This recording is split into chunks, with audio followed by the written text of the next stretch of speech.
Well, Yeah, all right. So, today we just gonna have a conversation about basic entrepreneur stuff and some of the stuff that we got going on. We can maybe ask each other some questions and see where it go from here. So, been in business for since 2017, 9 years, be 10 years next year. I mean, what are some of your thoughts on just entrepreneurship and the difference in that and what we've been doing from our 9 to 5? I mean, I've been 9 years, so it's a big difference. But what do you think? it's definitely a big difference. I appreciate that our schedule is more flexible versus the 9 to 5. It allows you to kind of make it and shift it how you need it to be to get other things done. Sometimes I don't like the instability of it just because when you have a 9 to 5, you know, okay, I'm going to work. These are my hours. And when you're done, you're done. You clock out and you're finished. So I think that's what I miss about 9 to 5 work versus this. Yeah, I think most people think that entrepreneurship is just 100% freedom to do what you want to do, and it's really not. When you first start out, most likely it's going to be self-employed. So you're going to be a business owner, but you're not going to be the entrepreneur that has just multiple employees. You're at the top of the pyramid as a CEO owner, and you've got all these eons of employees below you. I mean, most of the time starting out, you're a business owner that owns a job. So your time is actually not 9 to 5; it's really 9 to 9, 9 a.m. to 9 a.m. the next day because it's nonstop. And that always depends on what type of venture you're in. But specifically with us in like short-term rentals, Airbnb, and uh, Hospitality. this hospitality space is always something because you got multiple people that you're dealing with. So you go from having one supervisor or two or three supervisors to multiple supervisors because in hospitality, the customer is always right. And you have to stop what you're doing to meet their needs. Otherwise, it reflects on your business and your brand. So that's a misconception that a lot of people don't think or think about is that entrepreneurship. Okay, I'm freedom to do what I want. I show up, wake up whenever I want, feel like it, etc., etc. And I like that you said it depends on what the business space is that you're in because, I mean, if you say you're doing custom orders for T-shirts or you make juice for people and or meal prep for people, I think that kind of gives you a little bit more flexibility in how you determine your schedule because it's based off of client orders and need and stuff like that versus hospitality. That's something that is 24 hours,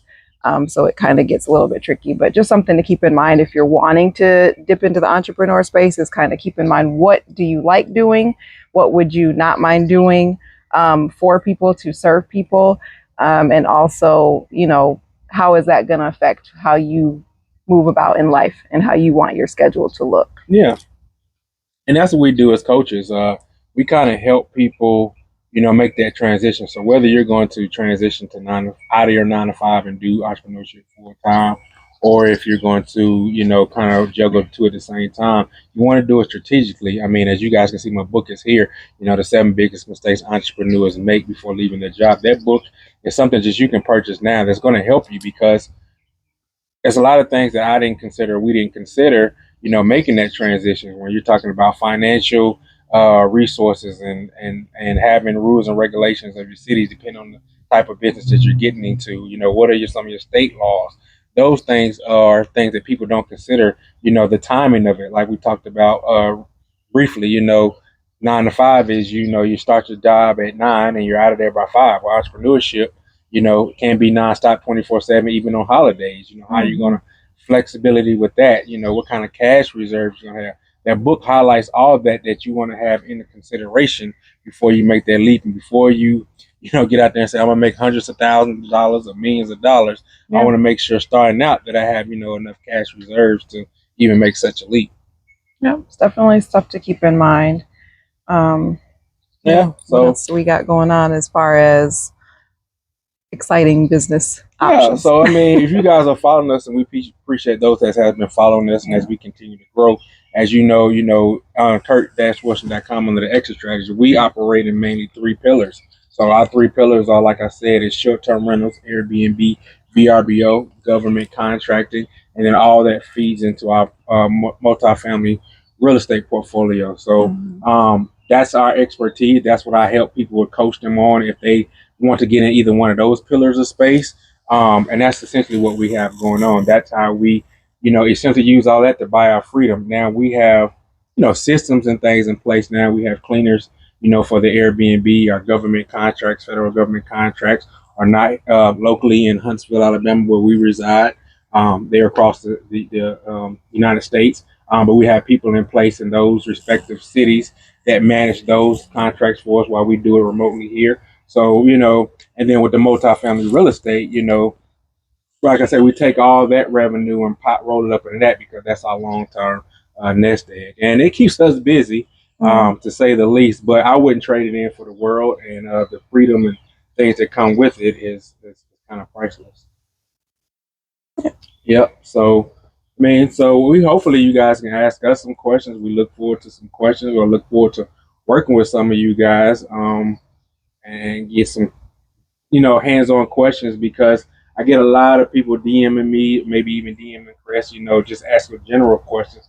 But I want to get into the space. We want to get into the space where we develop a community of people that we can kind of help each other grow and develop, in whatever space and lane that is. Because in this economy, it's a lot going on, and with gas prices being high and inflation being high and food costs, and you got child care expense, all these things where expenses are going up literally by the day, but our cash flow, our stream of revenue is staying the same. And that's something that we got to figure out. Okay, how can we supplement that?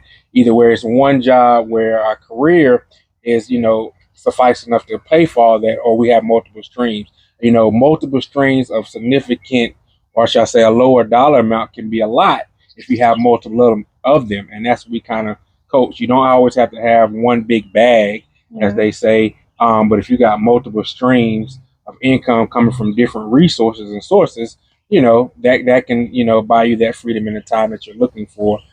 So you don't feel that burden and the headache of, inflation and everything that's going on in the country. And how do you feel about using ChatGPT and all these AI resources with helping you develop your business or like different ideas that people might have for business? Yeah, so I use AI as a tool. I'm actually in a class right now learning about AI and all the different functionalities of it. As of today, we know it changes regularly, but use it as a tool. I want people to understand that AI is just a tool. It's not your end all be all. Yeah. For example, when most people use it as a search engine like Google, and you can do it for that, but it has more capabilities than that. So I challenge people to, use AI, ChatGPT, Gemini, all these different AI platforms as a tool to help supplement your business. Don't use it to replace it because, the big thing now is that AI is going to replace, jobs, and it's going to take people jobs. And that's somewhat true. It's going to replace jobs, but it's really those that know how to use it effectively are going to be the ones that's going to replace the jobs, not specifically the AI itself. And that's what we're seeing going. That's what we're trying to keep pace with it. Is if we can use it effectively, we don't have to worry about a replacement because although it can think for itself and can do some things for itself, as of today, it can't do it without certain prompts and certain functionalities that you give it to do so. I mean, what are your thoughts? What do you think about AI and where it's going, or how we use it, or how the public can use it for business? I just think it depends on what business avenue you're trying to go down. But I do like what we've been learning in the course that we've been taking about how to use it to your advantage and set it up so that way it's like a extra person. So it's helping you do different things that you might not be able to do everything at one time. So I do like that we've been learning how to utilize it for what we need it for and how it can help make our day-to-day things easier.